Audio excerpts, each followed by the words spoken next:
ಕಲ್ಲಿದ್ದಲು ಸಚಿವಾಲಯದ ಇತ್ತೀಚಿನ ಅಂಕಿಅಂಶಗಳ ಪ್ರಕಾರ 2023-24ರ ಅವಧಿಯಲ್ಲಿ ಕಳೆದ ಏಪ್ರಿಲ್ನಿಂದ ಡಿಸೆಂಬರ್ವರೆಗೆ ಕಲ್ಲಿದ್ದಲು ಉತ್ಪಾದನೆ 664.37 ಮಿಲಿಯನ್ ಟನ್ಗೆ ತಲುಪಿದೆ.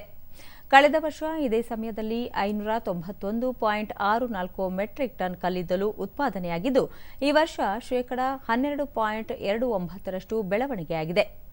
ಕಲ್ಲಿದ್ದಲು ರವಾನೆಗೆ ಸಂಬಂಧಿಸಿದಂತೆ 2023-24ನೇ ಸಾಲಿನ ಆರ್ಥಿಕ ವರ್ಷದಲ್ಲಿ ಒಟ್ಟಾರೆ ಕಲ್ಲಿದ್ದಲು ಉತ್ಪಾದನೆಯು 692.84 ಮೆಟ್ರಿಕ್ ಟನ್ನಷ್ಟಾಗಿದೆ.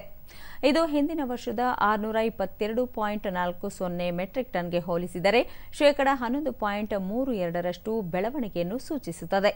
ಈ ಹೆಚ್ಚಳವು ವಿದ್ಯುತ್ ವಲಯದ ಶಕ್ತಿಯ ಅಗತ್ಯಗಳನ್ನು ಪೂರೈಸಲು ಸ್ಥಿರವಾದ ಮತ್ತು ದೃಢವಾದ ಕಲ್ಲಿದ್ದಲು ಪೂರೈಕೆಯನ್ನು ಖಾತ್ರಿಪಡಿಸುತ್ತದೆ.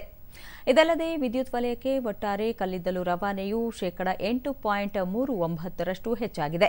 ಗಣಿಗಳು, ಉಷ್ಣ ವಿದ್ಯುತ್ ಸ್ಥಾವರಗಳು, ಸಾಗಣೆ ಇತ್ಯಾದಿಗಳನ್ನು ಒಳಗೊಂಡಂತೆ ಒಟ್ಟಾರೆ ಕಲ್ಲಿದ್ದಲು ಸಂಗ್ರಹವು 91.05 ಮೆಟ್ರಿಕ್ ಟನ್ಗೆ ತಲುಪಿದೆ. ಕಲ್ಲಿದ್ದಲು ಸಚಿವಾಲಯವು ದೇಶದಲ್ಲಿ ಹೆಚ್ಚುತ್ತಿರುವ ಇಂಧನ ಬೇಡಿಕೆಯನ್ನು ಪೂರೈಸಲು ಸಾಕಷ್ಟು ಕಲ್ಲಿದ್ದಲು ಪೂರೈಕೆಯ ಭರವಸೆ ನೀಡಿದೆ. ಅತ್ಯಾಧುನಿಕ ತಂತ್ರಜ್ಞಾನದ ಪ್ರಗತಿಯನ್ನು ಅಳವಡಿಸಿಕೊಳ್ಳುವ ಮೂಲಕ ವಿಶ್ವಾಸಾರ್ಹ ಮತ್ತು ನಿರಂತರ ವಿದ್ಯುತ್ ಸರಬರಾಜನ್ನು ಸಚಿವಾಲಯ ಖಾತ್ರಿಪಡಿಸುತ್ತಿದೆ. ಹೀಗಾಗಿ ಸ್ವಾವಲಂಬಿ ಆತ್ಮನಿರ್ಭರ ಭಾರತಕ್ಕೆ ದಾರಿ ಮಾಡಿಕೊಡುತ್ತದೆ.